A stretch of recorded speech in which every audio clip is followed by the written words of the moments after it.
Have you ever wondered why life's hardest moments happen to us?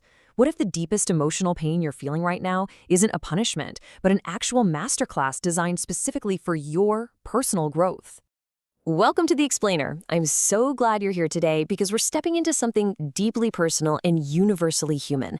We all face emotional pain, we all struggle with it, and it can often feel like this incredibly heavy, isolating burden. But I want to ask you to take a breath and try to reframe how you look at your deepest struggles. When you're sitting in the absolute dark, it really feels like you've been buried, doesn't it? But what if you've actually been planted?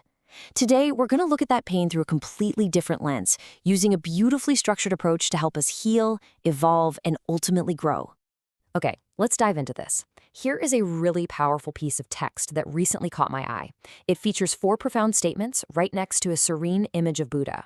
Now, this isn't just some nice collection of quotes to casually scroll past. It's a direct, highly practical roadmap for reframing emotional challenges. We're going to break this text down into 4 distinct life lessons, analyzing exactly how we can transform our absolute deepest wounds into our greatest wisdom. Lesson 1. Finding independence. We're shifting our focus right out of the gate to one of the most painful, yet honestly universal experiences a human being can endure, the feeling of being left behind. The source text gives us this exact quote: "Anyone who abandons you is for teaching you how to stand up on your own 2 feet." Now, what's really interesting about this is how radically it flips the narrative of abandonment. Normally, when someone walks away, a partner, friend, a mentor, our immediate gut reaction is to internalize it as a profound loss or somehow a reflection of our own lack of worth. But this perspective demands we see it as a brutal yet entirely necessary instructor. Notice the stark contrast we have going on here. The pain of abandonment leaves a massive echoing void when a support system vanishes. Literally, the rug gets pulled right out from under you. But look at the other side. That exact same pain yields an incredibly empowering outcome, the gift of independence. The text is urging us to realize that the sharp, breathless pain of someone leaving is actually a catalyst. It forces you completely out of complacency and pushes you toward radical self-reliance. Suddenly, you have to do the things they used to do for you. Let's unpack what standing on your own 2 feet really means in practical terms. It's the act of discovering your own strength and relying on yourself after external support is removed. Think about that realization after a devastating breakup or suddenly losing a job you thought was totally secure. For the first few weeks, you literally feel like you can't survive. Then, slowly, you realize you can still pay your bills, you can still find joy, you are still entirely capable of thriving. Independence here isn't about isolating yourself from the world. It's about recognizing your internal capability. You realize the foundation you were desperately looking for in someone else was actually beneath your own feet the entire time. Lesson 2, compassion and forgiveness. This brings us to an emotion that is intense, fiery, and often incredibly consuming: anger. The text states, "Anything that angers you is for teaching you forgiveness and compassion." Now, I know this is a really tough pill to swallow when you're in the heat of the moment and your blood is just boiling. But the lesson here is that anger isn't the endpoint. It's not the final destination of your emotional experience. Instead, anger is a harsh teacher, pointing you toward a profound, absolutely necessary lesson about human grace. So the crucial point is that being consumed by anger just traps us. It keeps us tethered to the person or the situation that wronged us, playing the offense on a continuous loop in our minds, totally draining our energy.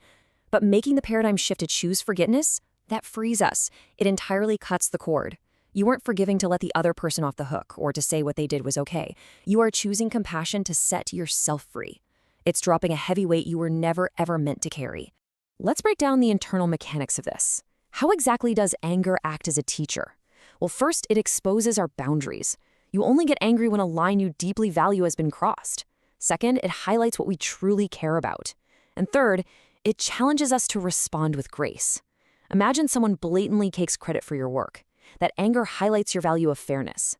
Processing that anger naturally, instead of violently reacting or silently suppressing it, leads to a much deeper empathy, not just for the flawed people around us, but for ourselves when we inevitably make mistakes too. Lesson 3, reclaiming your power. This natural evolution of emotional maturity brings us to a place we've all been.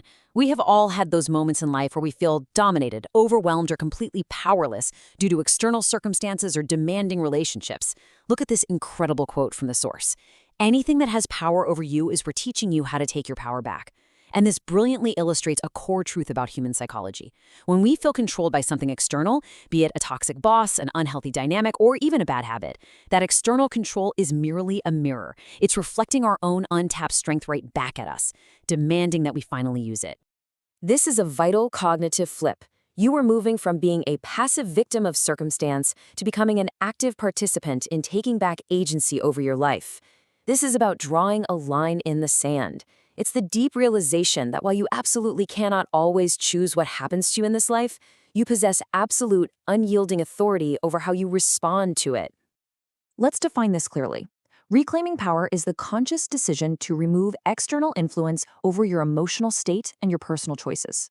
Taking your power back isn't about aggressively controlling other people or seeking revenge. Not at all. It's about mastering your own internal reactions and establishing firm, healthy boundaries that actually protect your peace. For example, if someone constantly criticizes your life choices, reclaiming your power means calmly saying, "I won't discuss this with you anymore," and actually walking away if they persist. That is true power. Lesson 4, letting it go. This brings us to the sheer futility of trying to control the uncontrollable aspects of our lives. Here is our final source quote. Anything you can't control is for teaching you how to let go. Let's move to and see how this builds perfectly on everything we've just discussed. We've learned to stand on our own, we've learned to forgive, and we've reclaimed our power. Now comes the ultimate act of surrender. Realizing that the universe is vast, life is totally unpredictable, and our actual sphere of control is remarkably small. Notice the deep anxiety of clinging to outcomes versus the profound peace that comes from the art of letting go. When we group tightly to the illusion of control, trying to dictate other people's actions, stressing over an unwritten future, or obsessing over a past we can never change, we generate immense, suffocating anxiety. But when we accept what is completely beyond our reach, we allow ourselves to exhale. We stop fighting reality and we start working with it. True peace is found in release. Letting go is not giving up. Let me say that again. It is not an act of weakness, defeat, or resignation. It is an active, incredibly courageous choice to stop pouring your precious energy into a black hole. It is stepping out of the storm and into a state of pure emotional freedom, totally trusting that whatever happens, you have the tools to handle it. Conclusion: share your lesson. Take a moment to pause and just reflect on your own personal journey with these teachings. We've covered a lot of emotional ground today, drawn directly from a few simple, yet infinitely wise sentences. Let's quickly recap this whole paradigm shift to solidify it in our minds. Step 1, find independence. Step 2, choose compassion. Step 3, reclaim your power. And step 4, let go. These aren't just steps. They are a completely new way of experiencing the messy, beautiful challenges of being alive. So I leave you with this question. Which lesson resonates with you most right now? We're all in totally different seasons of our lives. Maybe you're building independence, or maybe you are finally learning to let go. If you found value in this explainer today, please like it, and more importantly, share this with someone in your life who really needs to hear it today. Then drop down into the comments and let me know your personal answer. Embrace the pain as a teacher, and I'll see you in the next explainer.